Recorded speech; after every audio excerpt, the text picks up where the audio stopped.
தலைப்பு: தூண்டில் மரத்தின் விதை. அந்த கிராமத்தின் பெயர் பூமிக்குளமங்கலம்.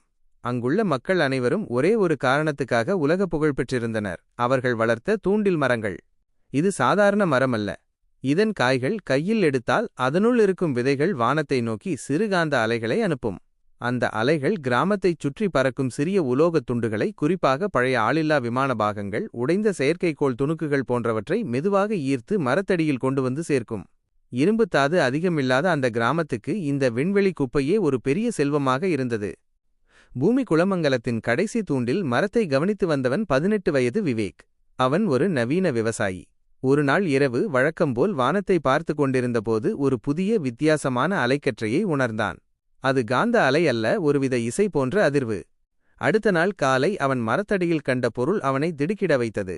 அது பழைய உலோகமல்ல, ஒரு பளிங்கு போன்ற பளபளக்கும் கையில் அடக்கமான பொருள். அதைத் தொட்டதும் விவேக்கின் மனதில் ஒரு காட்சி தோன்றியது.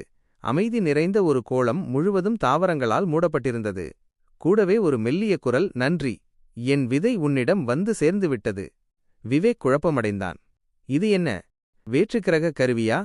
அவன் அதை ஆராய்ச்சி செய்தபோது அந்த பளிங்கு சாதாரண பொருள் அல்ல, அது ஒரு விதை என்றும் அது விண்வெளியிலிருந்து வந்த ஒலி உறிஞ்சி மரம், சவுண்ட் அப்சார்பிங் ட்ரீ ஒன்றின் விதை என்றும் புரிந்தது.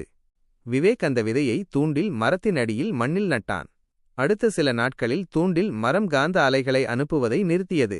அதற்கு பதிலாக கிராமத்தைச் சுற்றியிருந்த இரைச்சல்கள், ஊர் மக்களின் சண்டை குரல்கள், ஏன் தொலைவிலிருந்த தொழிற்சாலையின் சத்தம் கூட படிப்படியாக குறையத் தொடங்கின.